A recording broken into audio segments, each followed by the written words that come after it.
আপনি যদি middle AZ woman হন, মানে বয়স 30 থেকে 40 কি 45 হয়, এবং আপনি হেভি মেনস্ট্রুয়াল ব্লিডিংয়ে ভুগছেন, মানে মাসিকের সময় আপনার প্রচুর রক্তস্রাব হচ্ছে। আগে হয়তো দিনে 1টা কি 2টো প্যাড ব্যবহার করতেন, এখন সে জায়গায় 4টে 5টা প্যাড লেগে যাচ্ছে, এবং 3 দিনের জায়গায় এটা 4 দিন 5 দিন 6 দিন পর্যন্ত কন্টিনিউ করছে। তাহলে মোস্ট প্রবাবলি আপনি এই বয়সে যেটা রোগ অ্যাডেনোমায়োসিসে ভুগছেন। এটা হাতি ঘোড়া কিছুই নয়, রকেট সায়েন্স নয়। অ্যাডেনোমায়োসিস, অ্যাডেনা মানে গ্ল্যান্ড, মায়োসিস মানে হচ্ছে মাসেলসের মধ্যে আপনার ইউট্রাসের যে ভিতরের লেয়ার এন্ডোমেট্রিয়াম বলি, তার কিছু পার্ট আপনার মাসেলস মায়োমেট্রিয়াম যেটা তার মধ্যে ঢুকে গেছে।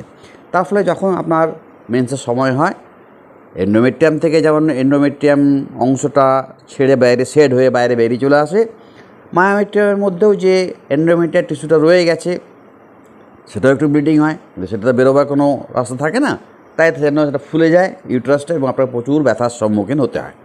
এটাই মেন। আচ্ছা, বুঝবেন কী করে? খুব সহজ উপায়।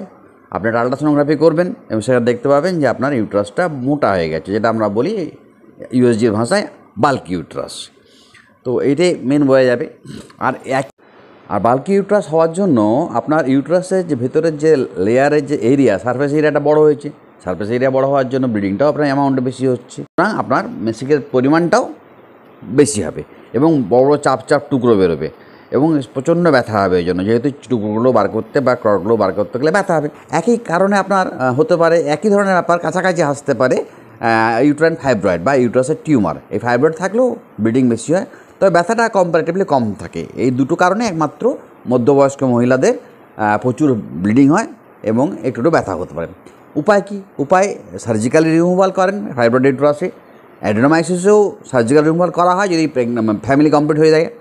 আর আমি হোমিওপ্যাথি হিসাবে দুটো ওষুধের নাম বলতে পারি, থুজা 200 এবং সিপিয়া 200। এই দুটোই মনে রাখুন, এই দুটোই আপনাকে লাগাতার খেয়ে যেতে হবে মাসের মাস, তাহলে আপনার মুক্তি সম্ভব হতে হবে। মাঝে মাঝে আল্ট্রাসোনোগ্রাফি করে 6 মাস পর দেখবেন যে কোন রোগের বাড়লো। তো আজ এই পর্যন্ত। এরকম ভিডিও আমার পেতে আমার চ্যানেলটা